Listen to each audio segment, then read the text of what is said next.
Wait, have you ever wondered how to navigate the path of classical awakening using the progress of insight and using Shinzen Young's robust set of meditation tools to get there? Well, that's exactly what we're going to answer today. This video starts now.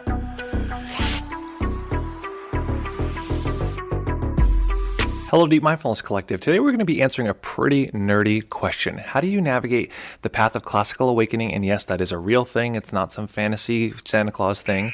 Using the progress of insight, this map of awakening, and Shinzen Young's meditative system. Well, that's a question that I answered on our live stream, and I wanted to share that with you. This will be a longer video, so you'll see some of the time codes popping up here, and I'm also going to include a set of guided meditations that I would use with any student as I begin to bring them through this material, and those will be linked below. So what is this progress of insight? Well, basically it's a map of awakening, classical awakening.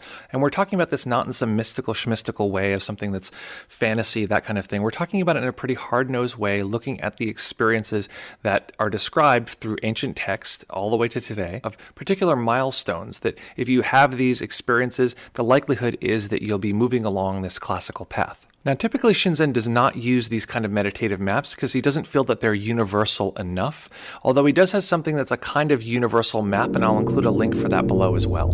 So who is Shinzen Young and what is this system that he's created? So basically, Shinzen has organized all of the major meditative practices from around the world and created a kind of periodic table of meditation elements. What this means is that you can customize different meditation practices for each individual. So if I'm working with an individual student and I need to structure something going in this way, we can use this practice and this practice and this practice in order to move towards that end. So how do you use that choose your own adventure style of meditation in a tradition that typically you wouldn't choose your own direction at all? Well, that's exactly what we're going to answer in this video. My very short answer on how do you navigate Shinzen's system and the progress of insight is that you don't treat these different stages as things that you'll attain or you'll get someday, but rather as skills that you can sharpen. And if you sharpen those skills enough, your own system, the body-mind, will simply guide you into this material. It'll push you into this direction.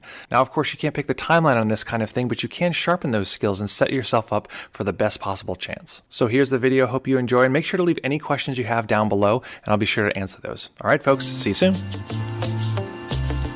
Welcome, folks. It's great to have you here. This right here, right now, is the joy of being a live stream broadcasting live from Brooklyn, New York. We're going to be talking about this interesting intersection today about the path of classical awakening as laid out in the progress of insight in Shinzen Young's system. Now, the way that I tend to guide this material, this is part of the way that I went through this material, was to look for specific ways of meditating, practices to do in order to, let's say, grease the skids for certain insights to be more likely to occur.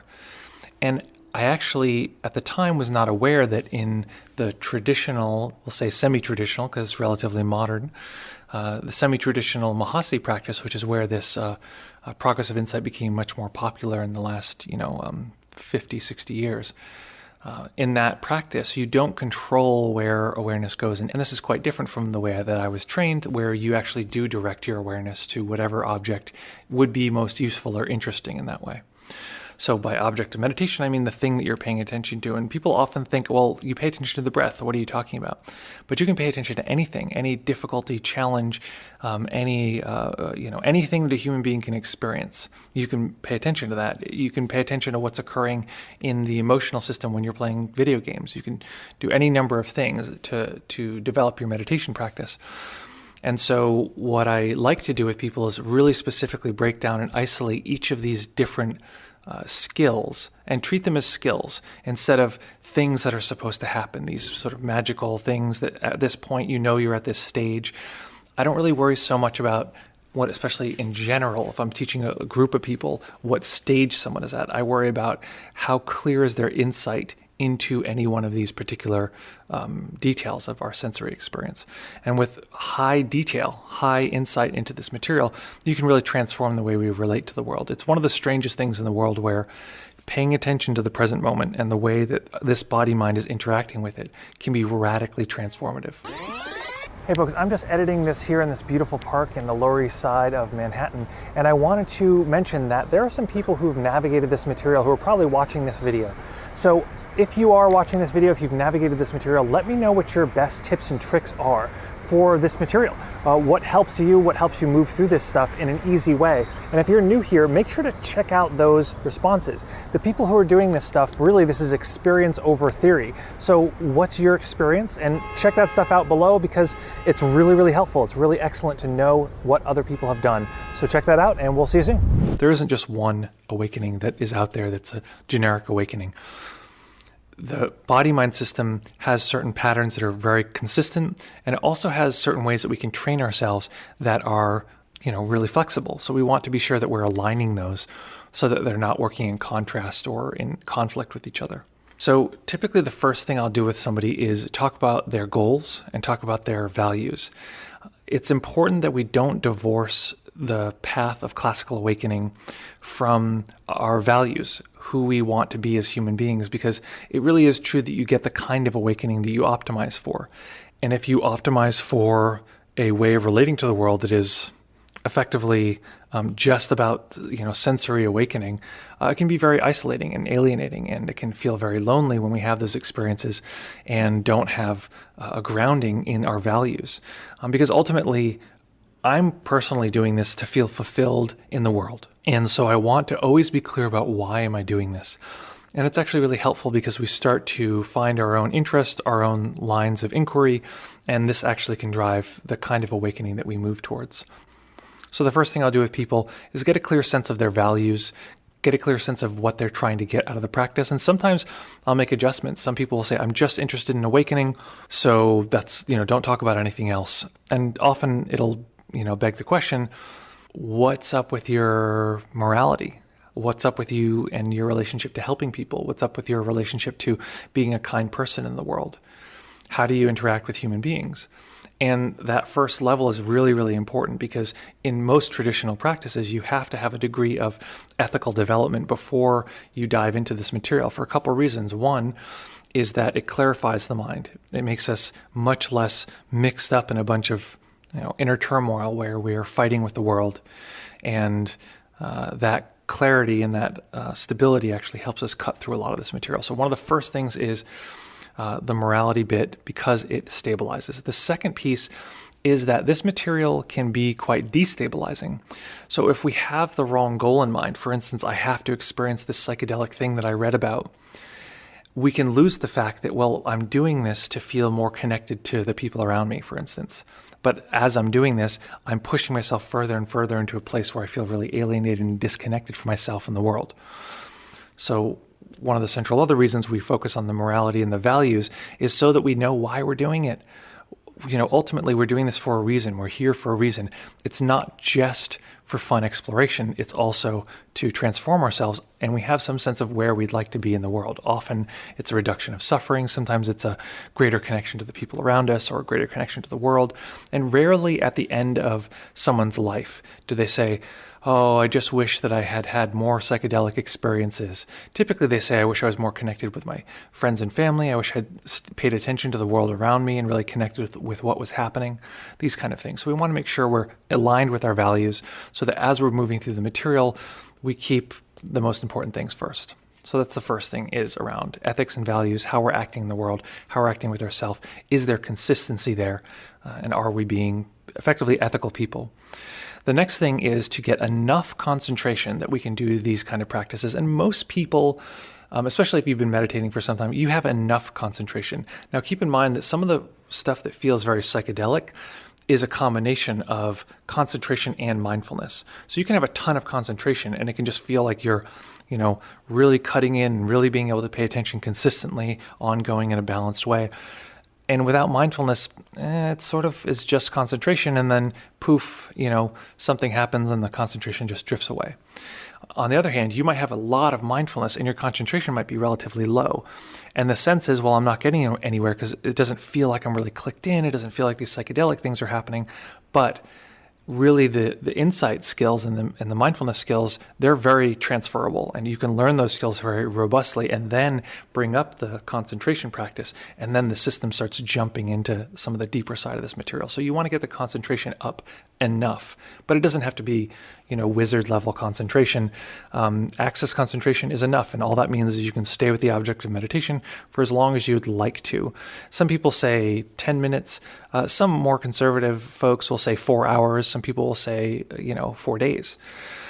But really, we want to be able to stay with it long enough that we don't get pulled away and we can notice changes in nuance and cause and effect between different sensory experiences. The next thing typically I'll do with people is sit down and say, let's get clarity on your senses. Let's get clear on what is happening in your sensory experience. Most people will typically pick one object, and also it's worth noting that a lot of teachers will typically pick one object because it's simple, because they're teaching a lot of people, and this is one reason. They're teaching a lot of people and they just say, listen, just pay attention to this one thing. I don't have time to tell you 30 things, just one thing. I tend to guide through a number of pieces and see how those pieces fit together, and then see where the system wants to go, because the system, the body-mind system, is going to want to go down whatever doorway is sort of the right fit for it at that time. It's not always the one we want. If I were to pick the doorway I would have went down, I probably would have picked something different, but for me it was very much in the visual range. For whatever reason, the system just really, really wanted to go down the visual path of, so a lot of this insight material. I didn't know that until I started really opening up my palette. So the second or third, the next thing that I typically will teach people is sensory clarity. So we get clear on what's the experience of seeing? What's the experience of seeing, rest, or seeing low intensity experiences? I close my eyes because that's a seeing restful experience. What's the experience of mental seeing? What's the experience of mental seeing rest? And then going through each one of the sense gates, mainly seeing, hearing, and feeling. Less so taste and smell, like, those get lumped in with feel. But going through each of those and noticing our sort of outer experience of that. So outer body sensation, you could say, is if I turn the temperature up, both of you and I could tell the temperature just went up. So we'll call that our outer experience. Then there's our subjective inner experience. So I could be having some emotion related to the temperature, and you could be having a totally different emotion, and that would be internal. I wouldn't be able to tell what your emotion is, except for maybe through body language or tone of voice or that kind of thing. But I could more directly tell what's happening for me. So getting clarity on, body sensation, the range of body sensations, different things that are happening, and getting clear on emotion, which is also a body sensation, but it's emotional in nature. Getting clear on audio rest, getting clear on mental audio rest, and all of the ways the senses are both inner and outer, you could say objective and subjective, but ultimately we're looking at these things as objective experiences. Really the ultimate thing, and this is a way of looking at the arc of the path. The goal is to be able to clearly experience sense data without a conceptual overlay. But as we advance in our practice, and this is part of one of the things I like to lay down as a fundamental early on in practice, is that if we look closely, even that conceptual layer is just sensory data. And that's one of the reasons why I have a larger focus on the inner experience, the mental audio, the mental visual, the emotional side.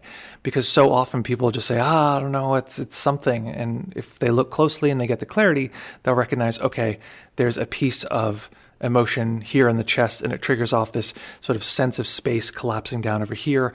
And that creates a lot of mental audio, which then creates more emotion, and then I feel overwhelmed. Having that kind of clarity is not only extremely helpful in life to deconstruct difficulties that we're having in any possible situation that humans have difficulties in, but it's also really, really helpful for insight practice, because we can observe what is occurring, what the body-mind system is doing in response, in interaction with all of these things. So the next thing is sensory clarity. At that point, I'll typically then connect with folks around tools, especially if they're headed down the path of classical awakening. I'll work with them around tools that they would use to pull out of that process if the process becomes too destabilizing for their values, for their goals, right? If one of their goals is to be a better, parent or something like that, and things start getting really destabilizing, self starts sort of disconnecting from their usual experience, and they find it harder to interact, and they're it's difficult to have the kind of interactions that they want to have. Well, to me, that's an indication that there's now a conflict to some degree of the path and their particular values. Again, people will prioritize the path over those values, but we really do want to make sure those are in alignment, because many conflicts that human beings have, at least people that I work with one-on-one, they often are, it's a conflict between different values, and these competing values sort of fighting with each other. So we want to be clear that they have the skills to backtrack if they need to. So what are those skills? One is concentration. We've already been working on that, but maybe increasing concentration, letting go of some of the mindfulness skills for now, but really increasing the stabilizing within those skills, increasing the experience of absorption, not even necessarily to epic heights, but just enough that they can use that as a stabilizing effect.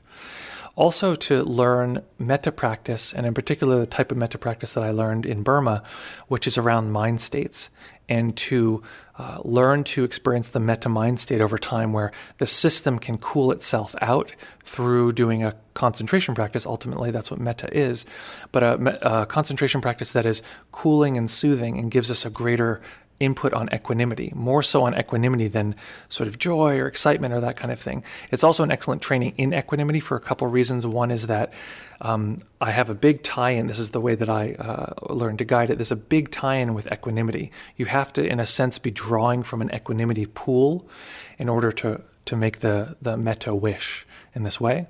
But it's also a equanimity training because with a training where you're individually breaking down each one of the tools, it can often lead to a type of striving where you're like, well, where's the next tool? Where's the next piece of growth and this kind of thing? And, striving is actually really useful exactly up until the point when it is not. And you need at that point to be able to stop striving. You need to be able to see striving as another sensory experience. One of the ways of doing that is by doing a practice that does not feel like it's pushing you forward on this progress that you've been going through and you can feel the momentum of. You actually stop and allow the stability of the metta practice and the metta mind state practice to drive the direction that you're going. And that's a great way to sort of step back and say, okay, what are my values? What's important to me? Typically, I'll work on those skills with folks, and then we'll go through one by one the kind of traditional specific insights. For instance, early on, we're going to look at cause and effect. Now, I do them a little bit in my own special order, but we're looking at cause and effect between sensory experiences. Now, typically, this is described as cause and effect between mental and bodily experiences.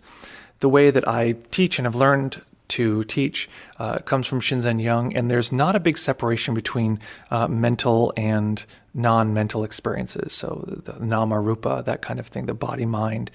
It's actually that they're all both just sensory data that we're experiencing, and they're the filter through which we experience the world.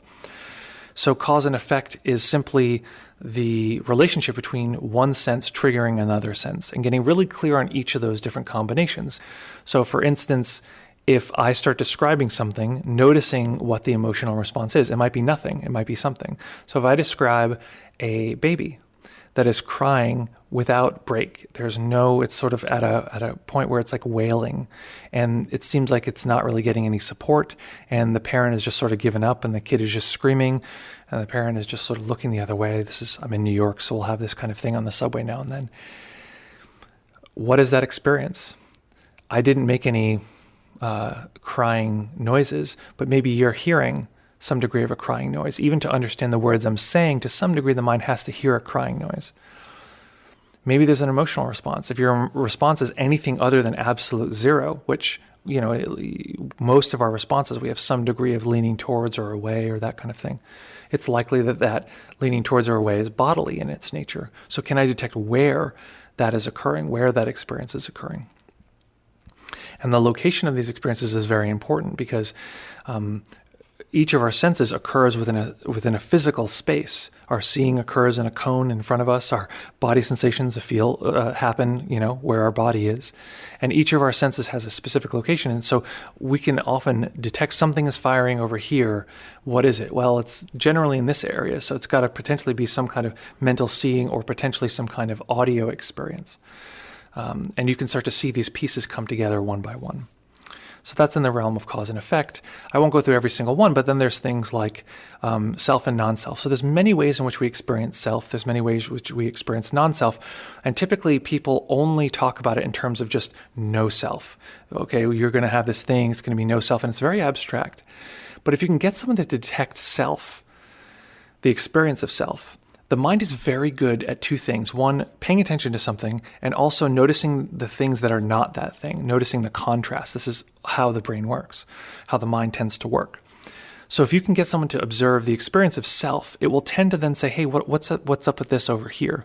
But typically, we don't have awareness when there is a lower experience of self. So often, it's like a child looking in a mirror. When we look at the experience of self, typically we turn awareness inwards and we say, okay, this is the body that I'm used to experiencing. Where is self? Oh yeah, it's somewhere in here. And we look and there's a sense of self there. And then we look away and we merge with the world around us, maybe even engaged in the words I'm saying. And self sort of becomes more diffuse. But we aren't usually able to pay attention to that because it's so subtle in the background. This is part of why we work on subtlety earlier on. You can detect things that are subtler in the background. But what happens is then we look again at the experience of where we usually locate self, sort of down the center, in the middle, located towards the body. Point being, one of the points and the reasons for this is all of our senses seem to center around this imaginary self. Or the self is created around the overlap of all of these different sensory experiences happening seemingly simultaneously. So we look again and we're like, no, there's a self there. And then we do something else and the self dissipates. So part of the key is to notice when self is coagulating, when it breaks apart. So there's half a dozen ways you could do that. But, one of the things that I like to do with people is note the experience of self of any object that's arising. How much is there an experience of self connected to that? Because it is typically like a bit of a parasite on a 1 to 5 scale or a 0 to 5 scale. 0 self, lots of self. And you're just sitting there going 0, 3, 0, 5, 5.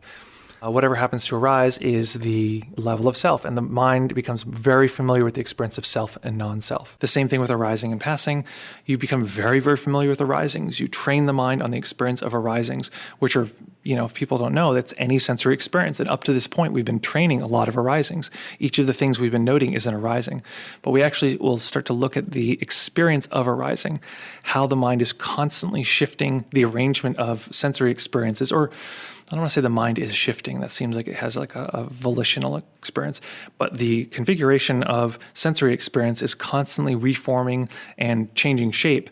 And the system can read that as brand new if it pays attention. But typically it just says, oh, it's always the same, actually. It ignores the new factor that the mind can experience each sensation as brand new. So you really get tuned in with arisings, and then you really get tuned in with passings. What are all these experiences like as they break down? So it's actually sort of hard because you've been noting these things as they're arising, but it then has to be the mind will slowly shift into what about when they disappear? So instead of watching my hands appear each time, watching the hand that's disappearing. And it's a different skill set. So each one of these is a skill set we develop and work on over time. And what I find is this just tends to grease the skids for the entire process. Eventually, after all of this, once someone has enough skill, sometimes we'll go back and say, okay, where are there spots that are missing? And then you want to, with those skills, really pump up concentration. You want to, check in, of course, with your values and everything. But if it feels like it's time, feels like you're ready, you really pump up concentration, and you start noting, labeling and noting without any control. Once your system is so primed that it can fall into any of these areas very easily, you just find a stable anchor, often anchoring on the breath, and just let the mind do what it wants, jumping into these different areas. Of course, it is important, I didn't mention this during the metta practice, but this is where I start to bring in the experience of mind states and noticing is the mind leaning towards, away, or becoming unconscious. And this is an important thing to notice as well, not only the object that's arising, but also what does the mind do with it? Is it gripping to it? Is it trying to push it away? And with this, we start to notice that each of these objects that's arising and falling, they tend to grip to each other and create this sort of smooth sense of self and world that's ongoing over time, even though that experience is really one of the mind creating this sort of coagulated way of relating to the world. So that's the general breakdown, and that's typically how I'll work with people. And I'll say, go on retreat, spend, a week, 2 weeks, a month, 3 months, just labeling whatever is arising. And at that point, there has to be a lot of letting go of a desire for progress and labeling that, if there's a desire for progress, labeling that as clinging. Even if there's something beautiful, labeling and noticing, is the system clinging and wanting this beautiful thing? Because that's an important insight to notice that often when something's pleasurable and we're into it, Like if something, we really like it and we cling to it, it increases the pleasure. And so it trains the system to cling to things. But the thing is that clinging doesn't care what it's attached to. So it'll cling to unpleasant things. It'll cling to neutral things. And the clinging experience is quite unpleasant. So we need to know when the system is clinging to something pleasurable, even if it experientially lowers the present moment experience of pleasure. Because for one thing, we're really trying to train deep, deep, deep equanimity. But also that there's a kind of beauty, there's a kind of enjoying that doesn't need anything. Or rather, it's almost as though with a clinging, it's as though we need something from the enjoyment. We're like, please give me the enjoyment. But if we can allow that to drop away, we can have an enjoyment that is unconditional. We don't need it to fulfill something. We just allow it to dance. And ultimately, we start to see that dance of our senses, this dance of this living body mind as this really powerful verb that we are participating in, that we are this verb of a dancing human body mind expressing itself instant by instant. This, billions of years of development of human, or not even human, of living technology, all the way back from the amoebas into this point. This is a living expression. It's the, vanguard of a line of life that's gone all the way back to the origins of, life at the bottom of the ocean.